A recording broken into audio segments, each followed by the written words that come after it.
El coneixement científic. La ciència avui dia ha esdevingut la manera d'entendre el món en la nostra societat. Però des d'una perspectiva filosòfica, la ciència obre un nombre considerable d'interrogants com ara la naturalesa de les lleis científiques. A què es deu l'evolució i el canvi de les teories científiques? Com intervé l'atzar i el progrés, la capacitat de les teories científiques de descriure la realitat, entre moltes altres qüestions per a plantejar-se.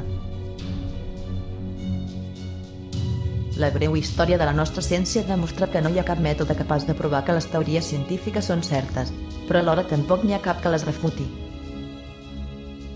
La imatge de la ciència, de les seves possibilitats i dels seus límits, ha canviat de manera accelerada en els últims 100 anys. Des del començament de la filosofia actual de la ciència a mans del Cercle de Viena, durant els anys 30 del segle XX, fins als nostres dies, l'evolució de la filosofia científica ha estat considerable. Primerament, el verificacionisme predicava la creença d'una ciència segura, capaç de descriure la realitat vertadera. Poc temps després, Karl Popper va descartar aquesta concepció de la ciència amb la corrent falsacionista. Paral·lelament, Kuhn i Feyerabend discrepen amb el pensament realista de la ciència del propi Popper. Primera part, el verificacionisme. Segons Chalmers en la seva obra Què és aquesta cosa anomenada ciència? L'inductivisme ingenu afirma que la ciència comença amb l'observació. Mitjançant enunciats singulars es descriu la realitat observada, conformant amb ells la base de lleis i teories. Per exemple, si situem un cos X prop de la superfície de la Terra cau, i si situem un cos Y en la mateixa situació també cau. Aquest enunciat és una regla general, i amb aquesta metodologia arribem a enunciats universals com l'home no té la capacitat de volar. Al tenir lleis i teories universals, podem utilitzar el raonament deductiu. Per exemple, si sabem que cap home té la capacitat de volar, en cas de precipitar-se al buit l'home caurà. És a dir, si les premisses són vertaderes, llavors la conclusió ha de ser vertadera. S'ha considerat que l'inductisme té un poder explicatori i predictiu gràcies a la minimització de la subjectivitat de l'observador. Però, aquesta concepció pot ser enganyosa. El gran problema del verificacionisme és que l'argumentació inductiva no pot ser provada amb la lògica. El motiu és que la conclusió pot ser falsa sense haver de contradir necessàriament les premisses i l'argumentació. Tampoc és possible provar l'inductivisme amb l'experiència. I això es deu a que els arguments inductivistes emprats per a validar els enunciats també s'haurien de provar. Segons Karl Popper, el fet que l'inductivisme hagi d'efectuar l'observació en una àmplia varietat de circumstàncies, les quals són infinites, fa que sigui necessari conèixer teòricament la situació a priori. Per tant, d'aquesta manera la teoria sempre existirà abans de l'observació. Segona part, el falsacionisme. Popper indica que la racionalitat científica no consisteix en verificar enunciats generals o lleis i teories, ja que és del tot impossible, ha de consistir en falsar-los. Com que sempre hi ha enunciats més precisos i falsables que d'altres, el falsacionisme mai sap la veritat absoluta, però sí que sap quin és el millor enunciat fins al moment. Davant d'un conjunt de fets que han de ser explicats es proposa una hipòtesi. És a dir, es postula un model de la realitat capaç d'explicar-los. Per exemple, la mecànica newtoniana per explicar els moviments dels cossos. El procés consisteix en la deducció de totes les possibles implicacions de la teoria. Per exemple, la teoria de Newton va predir l'existència d'altres planetes. Després de ser trobats, la teoria va agafar força en no ser falsada.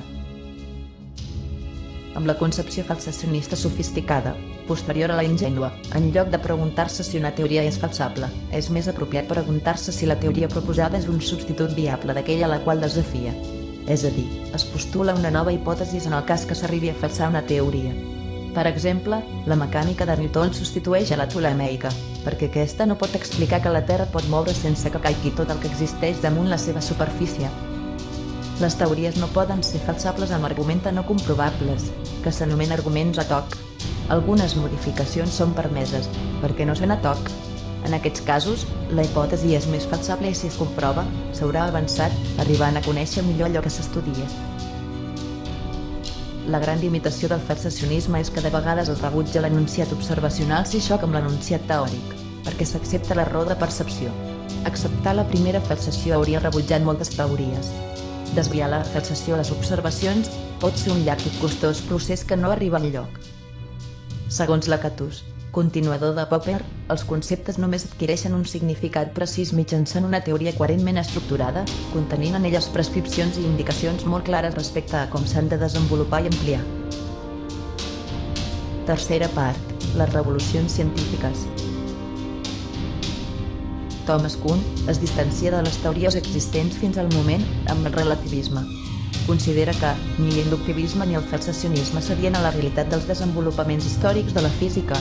Kuhn adopta un enfocament de la història i de la filosofia de la ciència centrat en qüestions conceptuals, com ara, quines idees eren concebibles en un determinat moment, de quin tipus d'estratègies i opcions intel·lectuals disposaven les persones en un període concret, la importància de no atribuir models de pensament moderns a autors històrics, etc.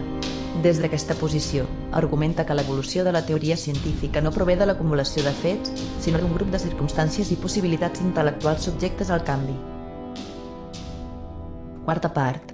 Pluralisme i anarquisme de Feyerabend. Segons Paul Feyerabend, la ciència és irracional. El filòsof defensa que no existeixen principis universals de racionalitat. El creixement del coneixement mai segueix un camí prefixat ni determinat. Feyerabend defensa el valor de la inconsciència i l'anarquia en la ciència. Considera que són indispensables per a una ciència productiva i creativa. Des del naixement de la filosofia de la ciència fins al dia d'avui, la complexitat ha estat la protagonista.